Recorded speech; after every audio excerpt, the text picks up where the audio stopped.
पता है, किसी भी न्यू हैबिट को अपनी लाइफ का परमानेंट पार्ट बनाने के लिए जिस कोर एलिमेंट की आपको जरूरत है, वो ना तो आपका पैशन है, ना आपका मोटिवेशन लेवल और ना आपकी डिटर्मिनेशन। लेकिन जिस कोर एलिमेंट की आपको जरूरत है वो है walk slowly but never backwards. अब अगर आपको ये चीज समझ नहीं आई तो इसके लिए अब आपको पूरी कहानी सुननी पड़ेगी। ये कहानी शुरू होती है यूनिवर्सिटी ऑफ फ्लोरिडा के जेरी उस्मैन की पहले दिन की फिल्म फोटोग्राफी की क्लास से। अब फिल्म फोटोग्राफी की क्लास में पहले दिन जो बच्चे आए थे, प्रोफेसर जेरी उन सब बच्चों को दो ग्रुप्स में डिवाइड कर देते हैं। पहला ग्रुप होता है क्वांटिटी ग्रुप। अब इस क्वांटिटी ग्रुप में जितने भी बच्चे इंक्लूड किए जाते हैं उन्हें बस इतना टास्क दिया जाता है कि वो सेमेस्टर के एंड में maximum number of pictures submit करवाएंगे और इस बेस पर उन्हें नंबर्स मिलेंगे। फॉर एग्जांपल, अगर किसी स्टूडेंट ने 100 पिक्चर्स सबमिट करवाई हैं, उसे उस बेस पर ए ग्रेड मिलेगा। वहीं अगर कोई दूसरा स्टूडेंट है जिसने 90 पिक्चर्स सबमिट करवाई हैं, उसे बी ग्रेड मिलेगा, और जिसने 80 सबमिट करवाई हैं उसे सी ग्रेड मिलेगा। इस बेस पर इन्हें नंबर दिए जाएंगे। वहीं अगर हम दूसरे ग्रुप की तरफ देखें, उसका नाम था क्वालिटी ग्रुप, और क्वालिटी ग्रुप के अंदर जितने भी बच्चे शामिल किए गए थे उन्हें नंबर इस बेस पर दिए जाने हैं कि वो कितनी एक्सीलेंस के साथ अपना काम करते हैं। और उन्हें बस इतना टास्क दिया गया कि वो सेमेस्टर के एंड में जस्ट एक पिक्चर सबमिट करवाएंगे और वो एक पिक्चर हर लिहाज से बेस्ट होनी चाहिए। इस बेस पर ही उन्हें ए ग्रेड मिलेगा। अब जब सेमेस्टर टर्म एंड हुई और रिजल्ट्स देखे गए तो जितनी भी बेस्ट पिक्चर्स नॉमिनेट हुई वो सारी की सारी पिक्चर्स क्वांटिटी ग्रुप में से थी और क्वालिटी ग्रुप में से एक पिक्चर भी नॉमिनेट नहीं हुई।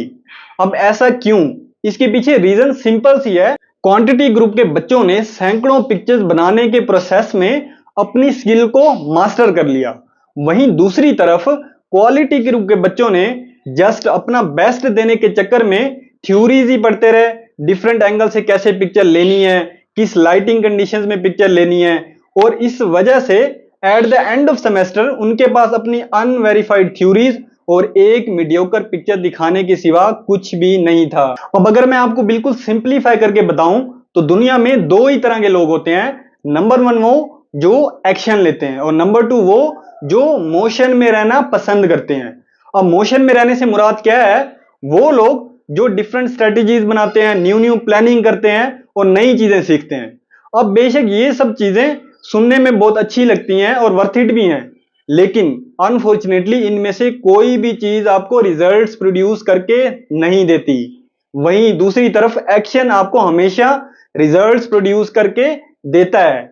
यानी फॉर एग्जांपल, आप अच्छी फिजिक बनाना चाहते हैं, आप अपने जिम ट्रेनर के पास जाकर बेशक हजारों टिप्स ले लें, लेकिन जब तक आप उन्हें अप्लाई नहीं करेंगे आप कभी भी अच्छी फिजिक नहीं बना पाएंगे। अब यहां पर सवाल ये बनता है कि हमें ये मालूम जब है कि एक्शन से ही रिजल्ट्स आएंगे, फिर भी हम मोशन में रहना क्यों पसंद करते हैं? वेल, इसकी दो रीजन है। नंबर 1 तो ये कि मोशन में रहने से हमें ये सेंस ऑफ फीलिंग आती है कि हम प्रोग्रेस कर रहे हैं, इन एक्चुअल बेशक हम प्रोग्रेस ना ही कर रहे हो। और नंबर 2 ये, we just want to delay our failure. हम ये नहीं चाहते कोई हमें क्रिटिसाइज करे या पब्लिक फेलियर का हमें सामना करना पड़े, और इस चीज से बचने के लिए फिर हम परफेक्ट प्लानिंग की तरफ जाते हैं ताकि हमारे वो फेलियर के चांसेस रिड्यूस हो जाएं और हमें फिर पब्लिक फेलियर या क्रिटिसिज्म का सामना ही ना करना पड़े। अनफॉर्चुनेटली हम बिहेवियर, हैबिट्स और सक्सेस को अचीव करने के चक्कर में, ऑप्टिमल और बेस्ट प्लान के चक्कर में इतनी आसानी से फंस जाते हैं कि यार आखिर सबसे बेस्ट प्लान क्या है वेट लूज करने का, या सबसे बेस्ट मेथड क्या है वेट गेन करने का या मसल बिल्ड करने का, कि हम इतने ज्यादा फोकस्ड हो जाते हैं बेस्ट और ऑप्टिमल प्लान की तरफ जाने में कि हम ये भूल ही जाते हैं कि हमने अपना पहला कदम कब उठाना था। और इस सारी बात को सबसे बेस्ट किसी ने सम अप किया है तो वो ऑथर वोल्टायर हैं, जो लिखते हैं the best is the enemy of the good. इसी के साथ मैं आपको मिलूंगा अगली वीडियो में। अंटिल देन, अल्लाह हाफिज।